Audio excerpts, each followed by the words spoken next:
Hello, ladies and gentlemen. Welcome back to the channel. And today I'm doing my review of Starrcade 84. Starting off the evening, we look to our first match of the night. It is Danny Brown versus Mike Davis for the NWA Junior Heavyweight Championship. I thought it was a good matchup. Back and forth matchup between both Danny and Mike Davis, with Danny keeping the pace of the match. Mike Davis ends up hitting a German suplex on Danny Brown, but Mike Davis' shoulders were down, and your winner of the match and new NWA Junior Heavyweight Champion at that time is Danny Brown. Again, this was a really good opening matchup for Starrcade 1984, but I was a little bit confused at first in the ending with the German suplex from Mike Davis, because I thought Mike Davis got the win. I didn't really completely see the shoulders of Mike Davis, but with that German suplex, it was kind of hard to see whose shoulders were down, especially with the camera angle that they had at that time for Starrcade 84. But again, hats off to Danny Brown for getting the win in this match, and at that time becoming the new NWA Junior Heavyweight Champion. Moving on from that, we go into our next match of the night. It is Mr. Ito versus Brian Adias. Again, it was a good matchup, back and forth matchup. Adias was keeping the pace of the match, with Adias hitting an airplane spin on Mr. Ito, pinning him for the 3, and your winner of the match is Brian Adias. Again, don't really know much about both these guys in my defense, but this was a good matchup, and it was kind of crazy seeing the finish and the airplane spin, which you don't really see that. I mean, you definitely don't see that nowadays. I think the closest thing we get to that is maybe a Cesaro swing from WWE Cesaro. But the match itself was a good matchup. I mean, it wasn't that bad. But again, hats off to Brian Adias for getting the win in this match. Moving on from that, we go to our next match of the night. It is Mike Graham versus Jesse Barr for the NWA Florida Heavyweight Championship. I thought this match was actually a pretty much good matchup. Back and forth matchup between both Graham and Jesse Barr, with Graham keeping the pace of the match.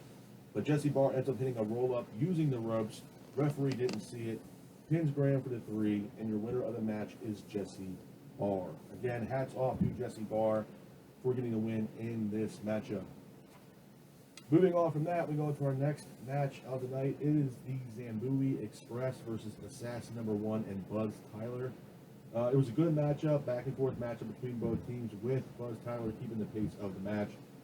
But the Assassin number 1 hits a big splash, pins for the 3, and your winners of the match are Assassin number 1 and Buzz Tyler. Again, not a bad matchup. Hats off to Assassin number 1 and Buzz Tyler for getting the win in this match. Moving on from that, we go into our next match of the night as well. It is Manny Fernandez versus Black Bart for the NWA Brass Knuckles Championship. I thought this match was really good, back and forth matchup between both Fernandez and Black Bart, with Manny Fernandez keeping the pace of the match. Manny ultimately hits a roll-up on Black Bart, pins him for the 3, and your winner of the match is Manny Fernandez. Number one, like I said, this was a good matchup. One thing I will say, too, about this matchup is Manny Fernandez. Manny Fernandez, to me, really didn't get a whole lot of credit, man. This guy, I've seen a bunch of matches back in the day from Manny Fernandez, and this guy really just, the hardcore matches and the amount of pain this man went through in his matches. I mean, he had a lot of, I guess you would call, hardcore matches back in the day. And this, a phenomenal athlete, man, a phenomenal wrestler. And again, I don't feel like got a whole lot of, didn't get a fair shake in professional wrestling, in my honest opinion. But hats off to Manny Fernandez for getting the win in this matchup.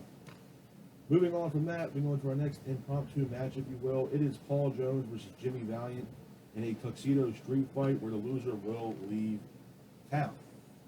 It was an okay matchup, back and forth matchup at first between both Paul Jones and Jimmy Valiant, with Jimmy Valiant keeping the pace of the match. But Paul Jones ultimately gets the win in this matchup. Hats off to Paul Jones for getting the win in this match. Moving on from that, we go into our next match of the night. It is Ron Bass versus Dick Slater for the NWA Mid-Atlantic Championship. It was a good matchup, back and forth matchup between both Ron Bass and Dick Slater, with Ron Bass keeping the pace of the match. But your winner of the match by disqualification was Ron Bass. Again, it was a good matchup. I wish it was a clean finish, though, man, because Ron Bass is another guy I don't feel like got a fair handshake in professional wrestling. Very good athlete, great wrestler. And again, hats off to Ron Bass for getting the win. I just wish it was a clean finish. Moving on from that, we go into our next match of the night. It is Keith Larson and Ole Anderson versus Ivan Koloff and Nikita Koloff. I thought this match was really good as well. It was a back and forth matchup between both teams, with Keith and Ole keeping the pace of the match. But the Koloffs ended up securing the win in this matchup. So hats off to the Koloffs for getting the win in this match.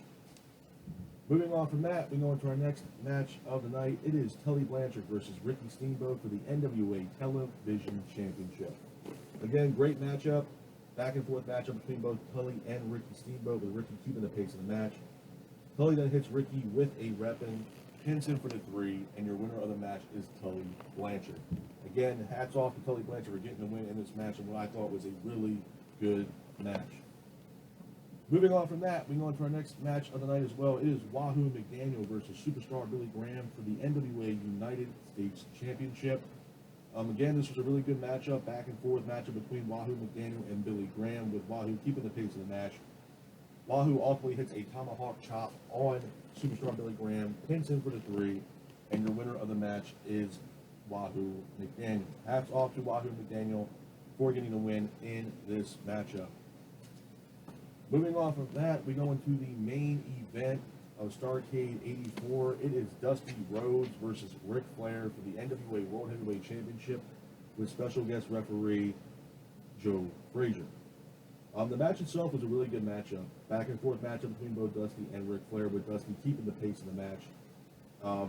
During this match, though, Dusty got his eye pretty much cut wide open, and the referee, being Joe Frazier, ended up stopping this matchup, and your winner of the match, due to stoppage, was the Nature Boy Ric Flair. Couple things I'll say about this match is, number one, the build for this match was great. Dusty Rhodes, Ric Flair, one of the biggest rivalries that we've ever seen in professional wrestling. You got the American Dream, then you got Ric Flair. Obviously, two sides of the fence. Ric Flair, limousine ride and jet flying, and you got Dusty Rhodes as the common man, if you will. Son of a plumber, blue collar kind of guy. So he was more of a fan favorite. I feel like, to me, in my honest opinion, Dusty Rhodes was the original People's Champion. Everybody loved Dusty Rhodes, man. But the stoppage, I didn't see why it was needed. I don't know why Joe Frazier stopped the match. And I have a lot of respect for Joe Frazier, man, one of the greatest heavyweight boxers of all time. Big fan of Joe Frazier.